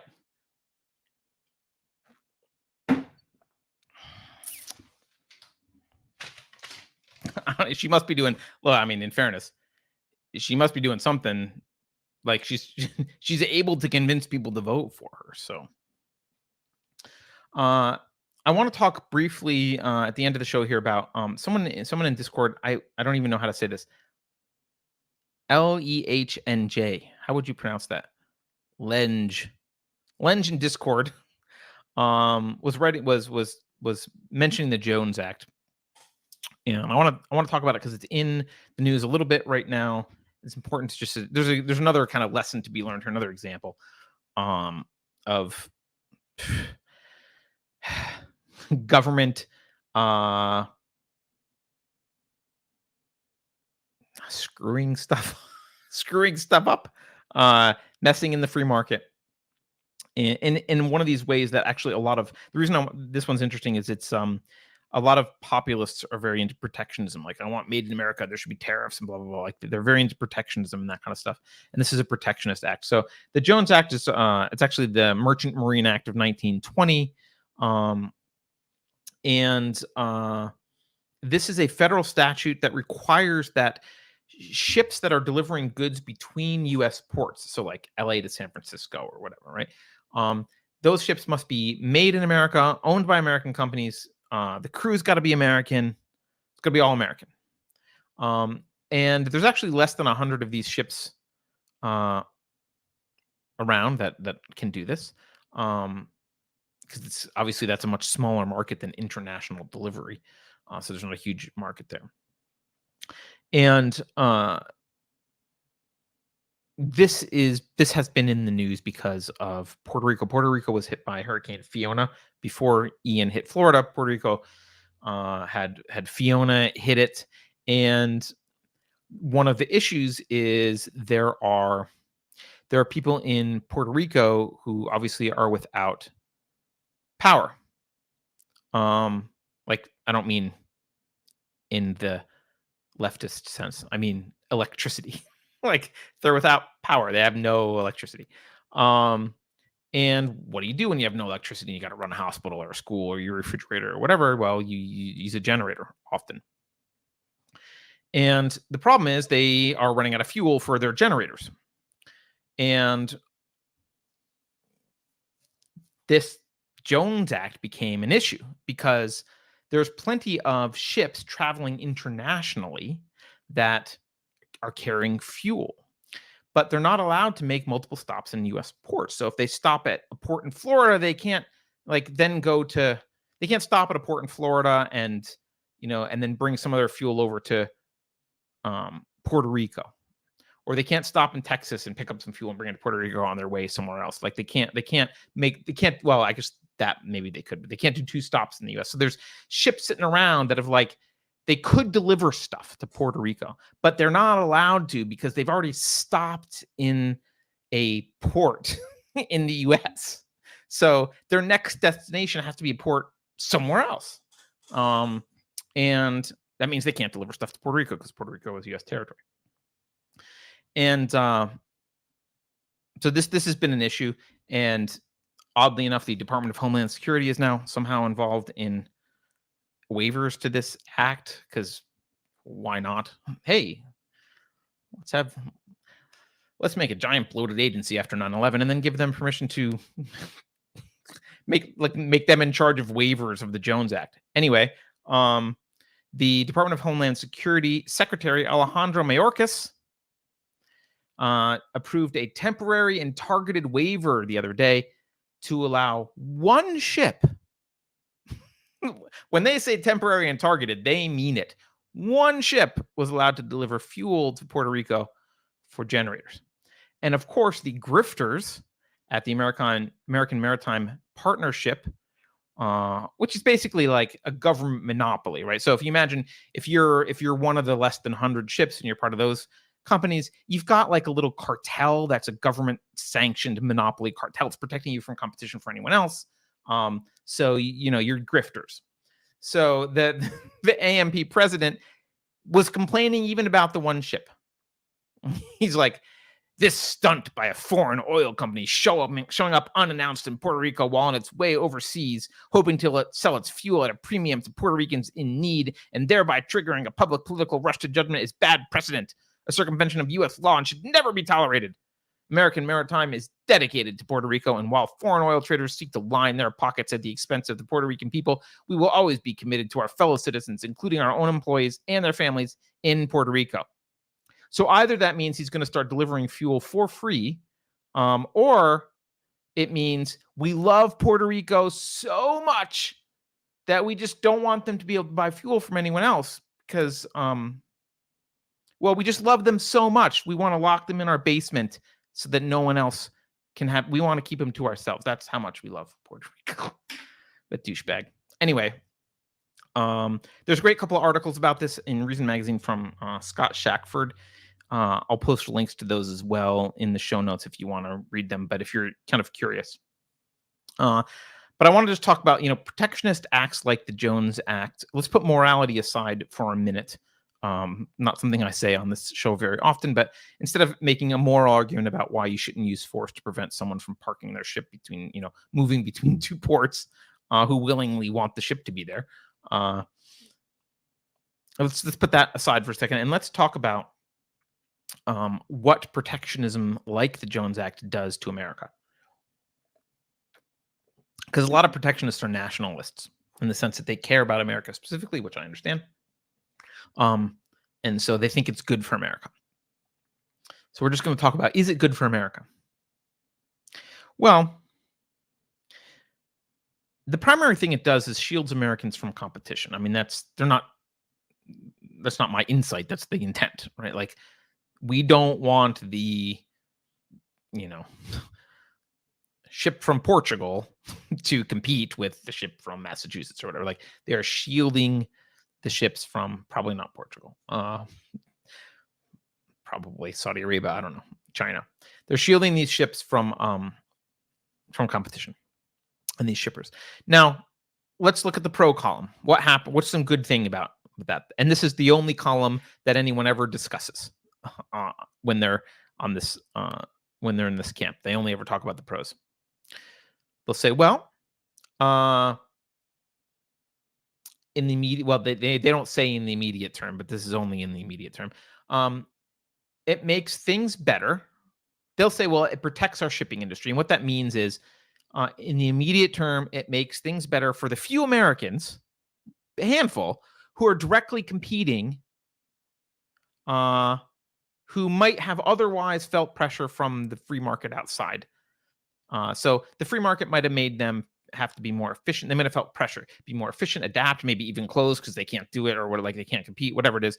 There's pressure, downward pressure, like tough. It's tough to run a business in a competitive world. So it's hard, and they don't, and they might not survive in the way that they're in their current form. So they like the way things are, and to protect the way things are, you pass something like the Jones Act, which I guess is 100 years old now.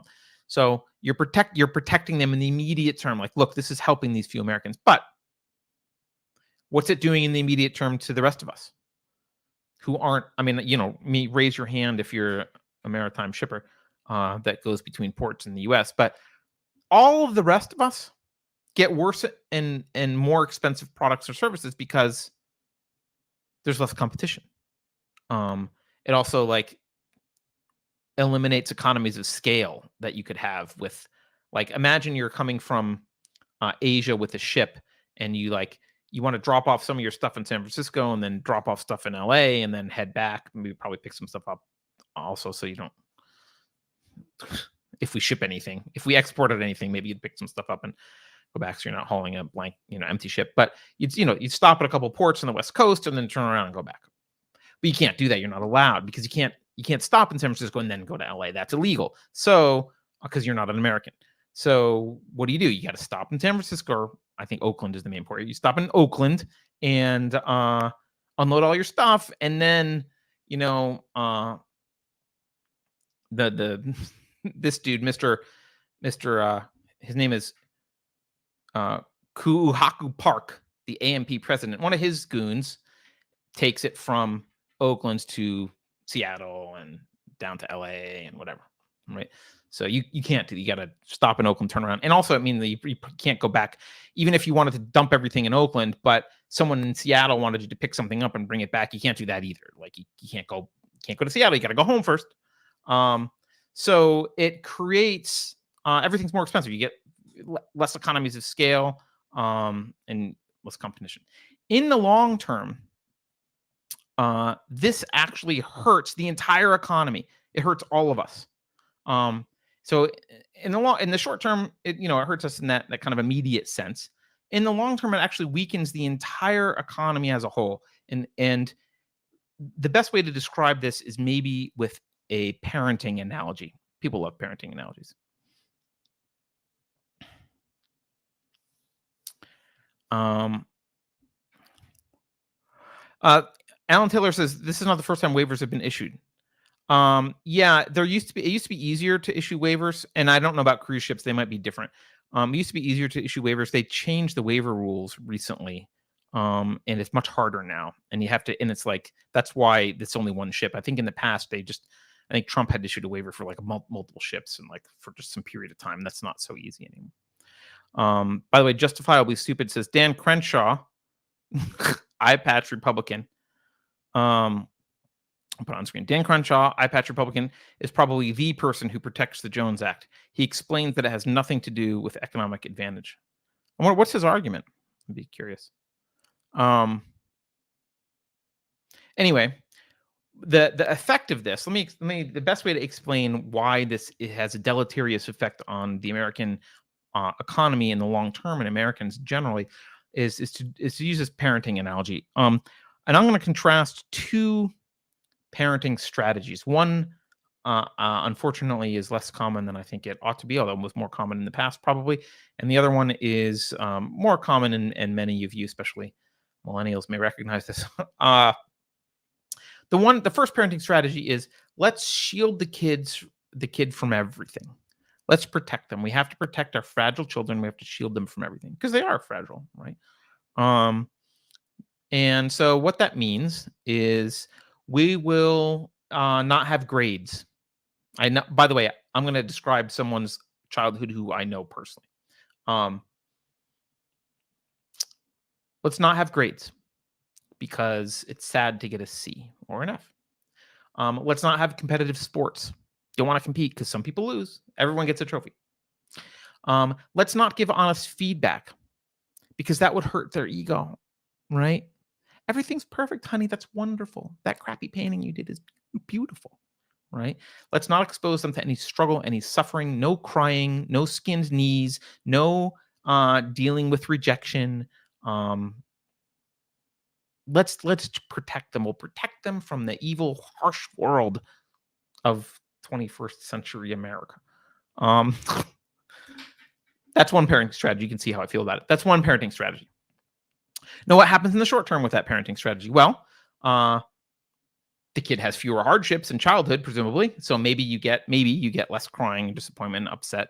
Maybe that's some outcome. You don't have to deal with kids upset that they lost the soccer tournament or whatever because they all got a trophy. What's the long-term result? What happens if a kid grows up like that? Well, they grow up to be extremely fragile. They grow up to be utterly incapable of dealing with the real world around them. Honest feedback hurts their feelings because they've never had to learn to deal with it.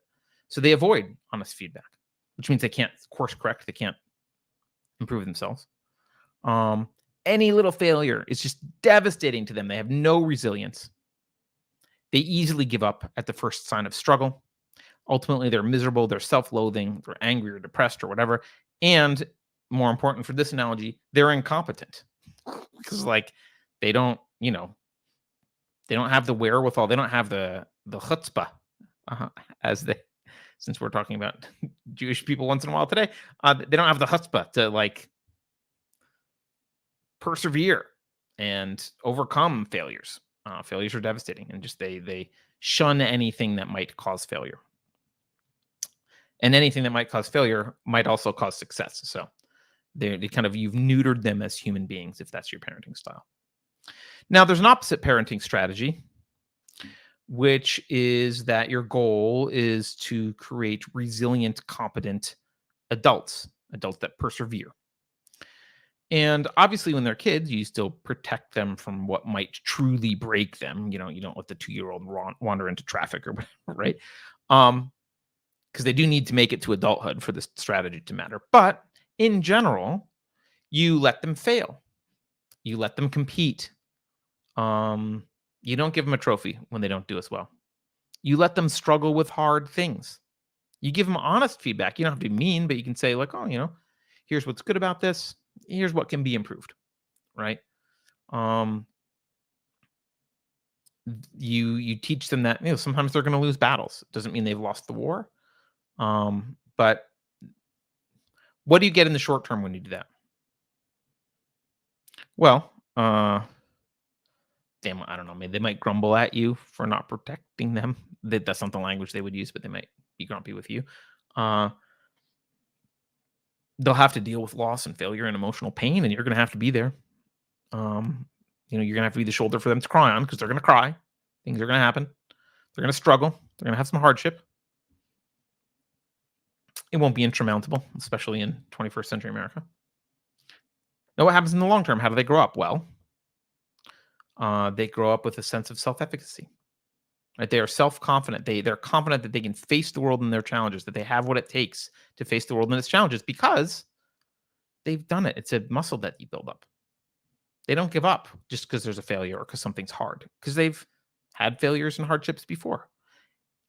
They're resilient and they're adaptive and they're resourceful.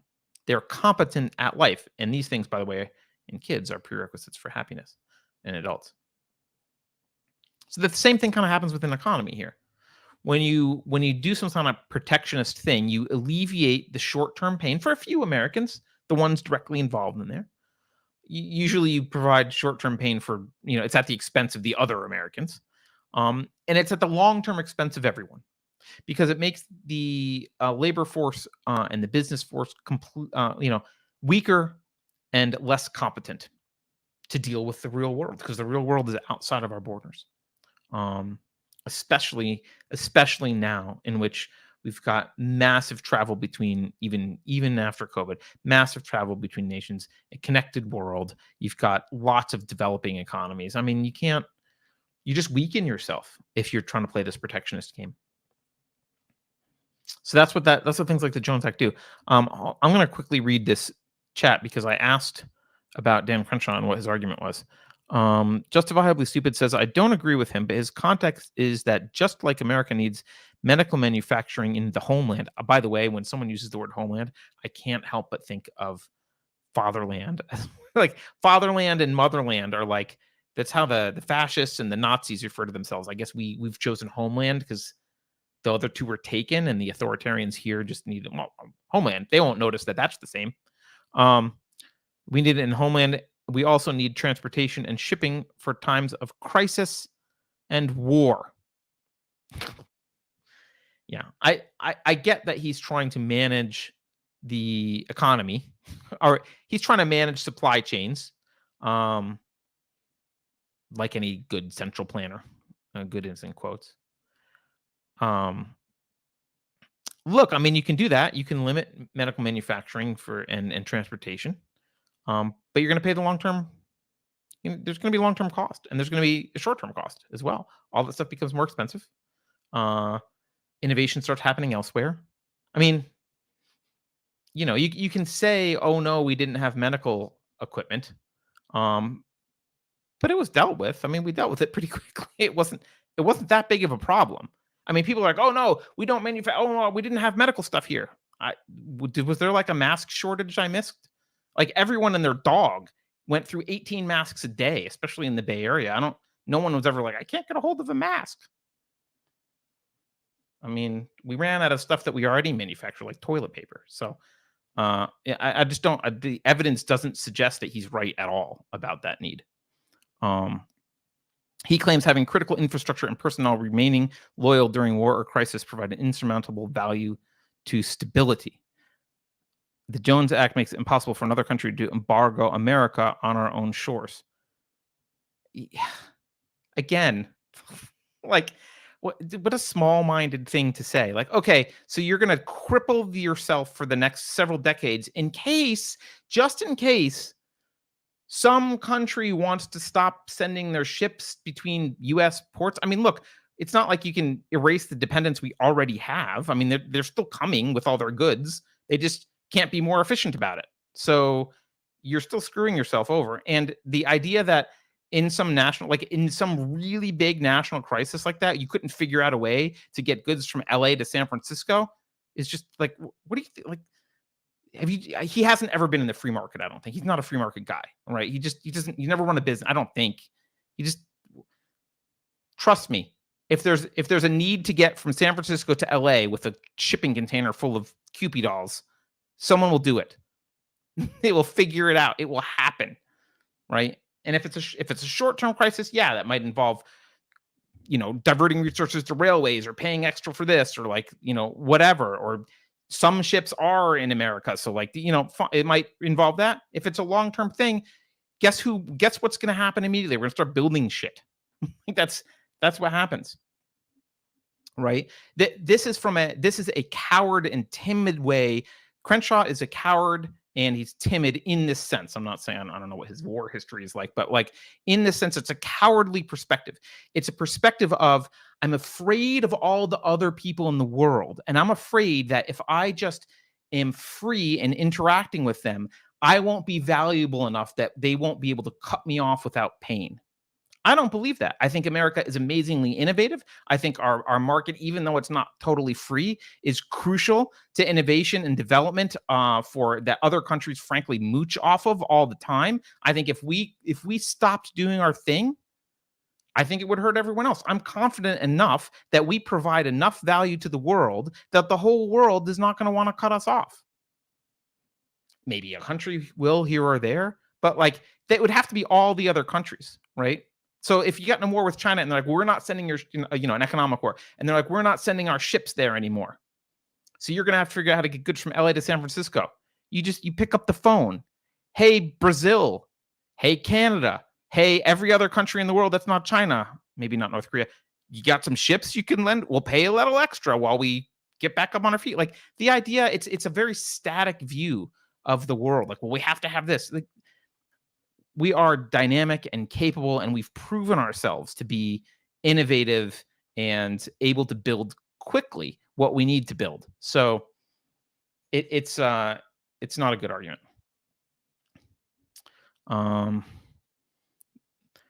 He says also the merchant marines are equivalent to the National Guard. They are civilians with national security importance. That's the argument. Like they've got national security importance. Because, of course, what will happen in a war in 2022 would be some kind of naval battle. That's very important. We're always fighting the last war or the last century of war. All right. I'm not going to keep going in the Jones office. I know I sound like I'm running for office. I don't, but like I'm not running for office, but I know I sound like that G-man. But look, I mean, this is a have you ever heard of the abundance mindset? There's this idea that if you approach life in a kind of very jealous way, and you kind of feel like you don't want to get cheated, you can't put something out there because someone will take what's yours, and like you're always thinking that you don't have a lot of resources and you got to be, whatever. I'm not saying not to be penny pinching when necessary, but like if your mindset is that you're in scarcity, you can almost never achieve success. And people talk about that, like people's like psychologists and people who do like business training, they talk about this. They talk about the abundance mindset, having this mindset, like I'm going to put this out there and there's plenty out there for me. There's plenty out there for me to acquire. There's plenty of success out there for me to taste. I just have to not be, I have to be expansive and approach it with confidence instead of approaching it in a kind of tit for tat. I'm worried of ever giving anything away or getting cheated or whatever. Like, yes, sometimes you will get cheated, but like that mindset is a very small mindset of a small incompetent person who's frightened of the world. And you don't need to be that. If you're, I mean, unless you've got some like major mental problems or whatever, you're capable of interacting with all the other individuals in the world and showing them that you provide value in some way, whether it's coding or writing a novel or, answering phones at HR or customer service or making a latte, whatever it is. You can do something that the world will value enough that you will get something back for it. And like, that's the mindset that built America. That's the mindset of entrepreneurship. And that's the only mindset that a successful country can have. You can't have a successful country with a mindset of, oh my God, what if we can't do business with other people? What if they cut us off? Blah! It's a weak mindset. And it's angering to me because it's so anti-American. It's the opposite of the beautiful spirit that is America. All right. So, sorry for the rant.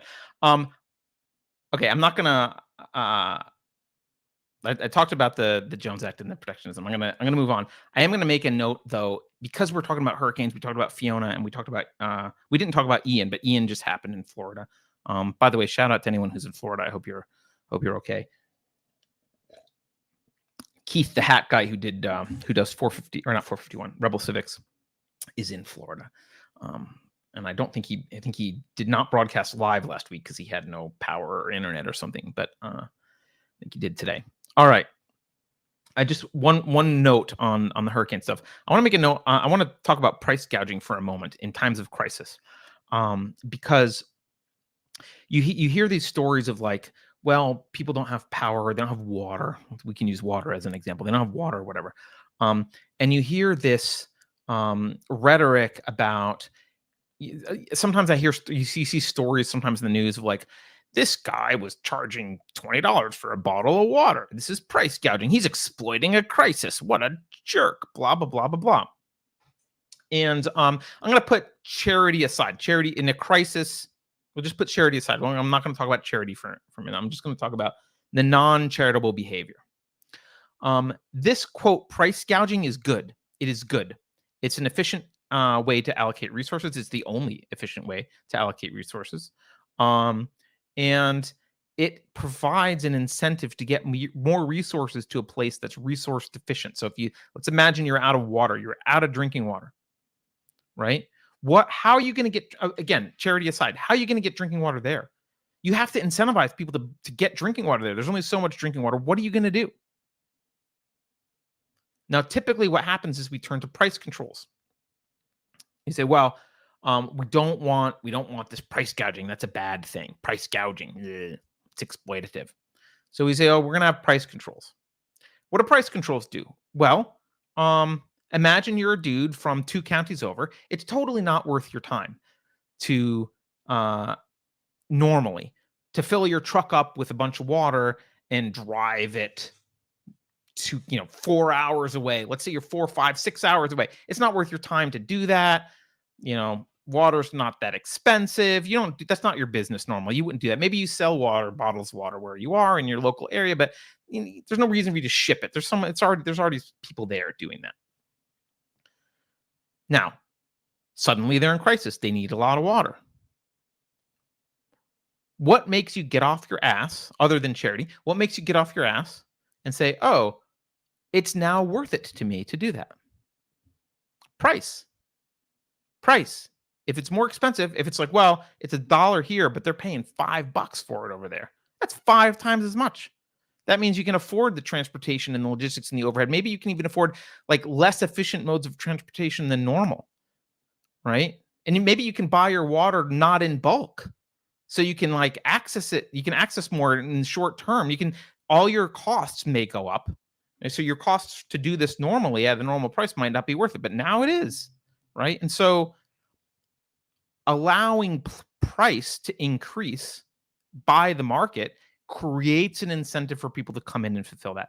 When you put price controls in and you say, well, thou shalt not charge more than $1.50 for a bottle or whatever it is, well, you've ruined the one, you've like just undermined the most important thing. The most important thing is getting more water there, and you've just ruined the incentive for anyone to do that. You just destroyed the incentive, right? So you mean now there's going to be less availability of water than there would have been otherwise.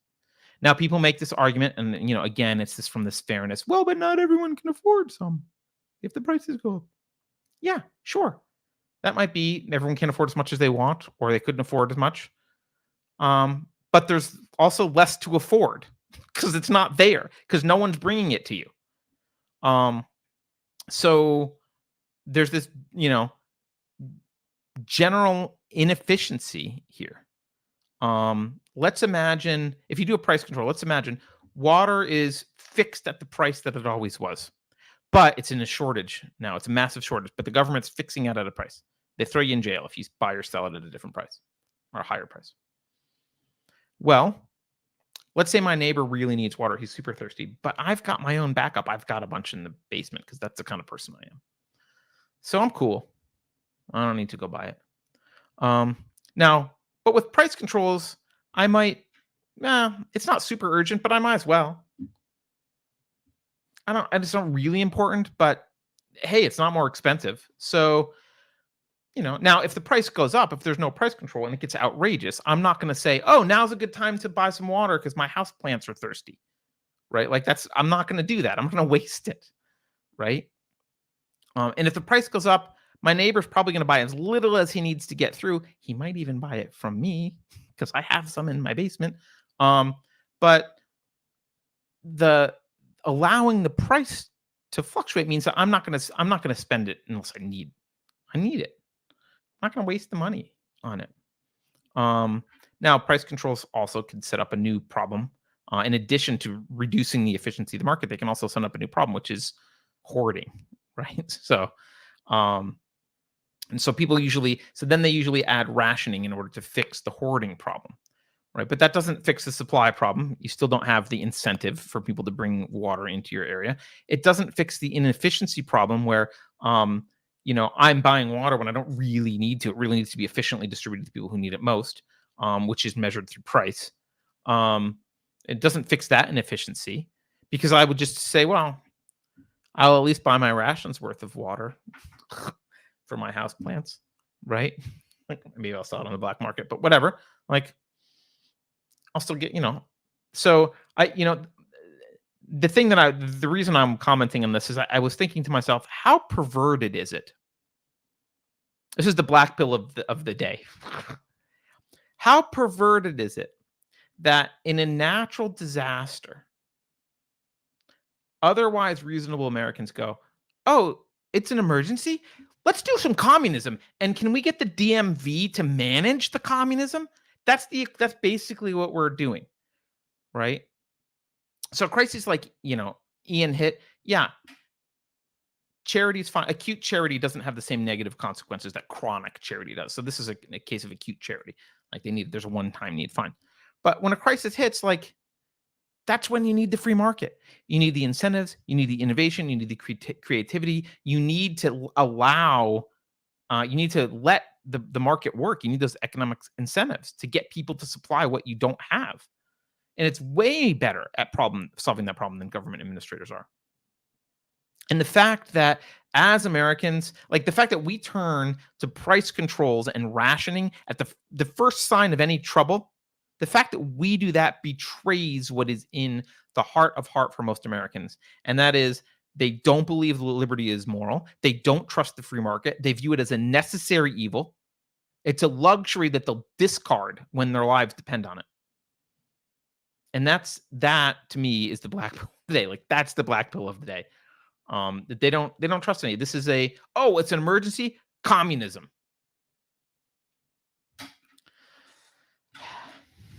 Now I just depressed myself. All right. I think that's it for today. We've gone for 2 hours. G-Man says, you mean like in Flint, Chicago, and Jackson, Mississippi? I don't know what they're doing there other than that the government's responsible for the water and it has contaminants in it, which, yeah.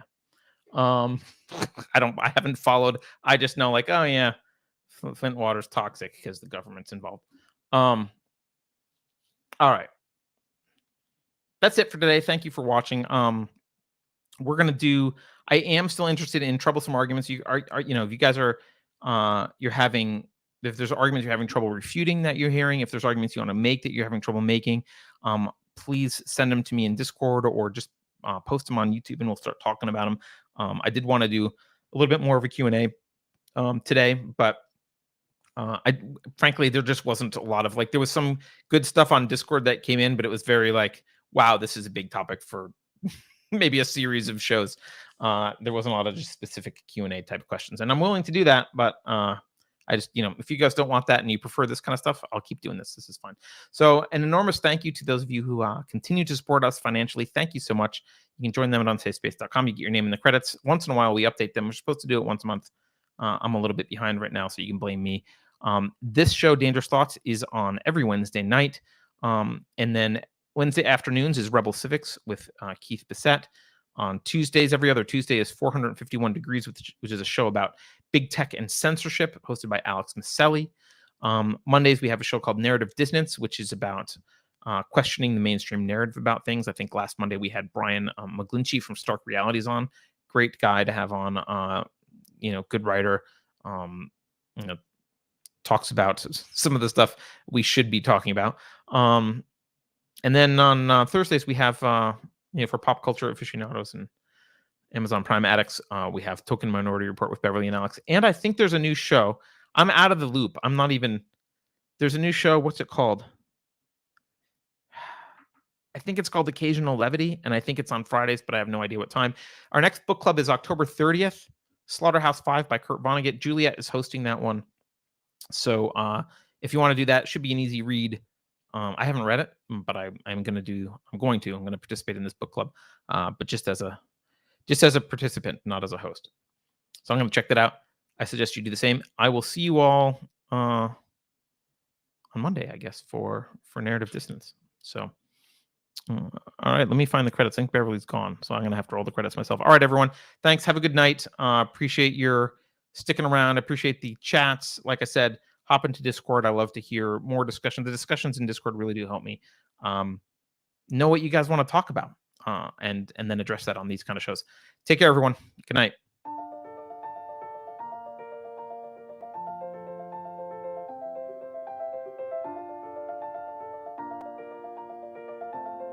Thanks for sticking around until the end.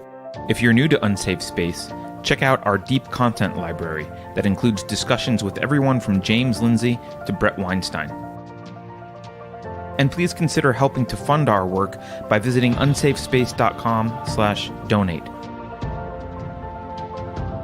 You can find us on a variety of social media platforms, and you can find a community of like-minded individuals on our Unsafe Space Discord server, which is open to financial supporters at any level. We hope to see you there. Warning. This is an unsafe space. Dangerous ideas have been detected. It would be better for your health if you forgot what you just heard. That should be easy for someone of your intelligence. The following co-conspirators are hereby ordered to watch CNN. Experts agree that 87,000 new tax collectors will make inflation feel like less of a problem. I think we can agree that the FBI's track record speaks for itself. If you think about it, only government-sanctioned experts should be allowed to express opinions. But don't. Think about it, I mean. That's not your job. Thinking has been scientifically proven to be less efficient than compliance. Science, scientific, and scientifically are registered trademarks of the World Economic Forum. Unauthorized use is prohibited. Computer voice courtesy. Never mind, that last line is fake news. Please disregard it and return to your safe space immediately. There will be cake.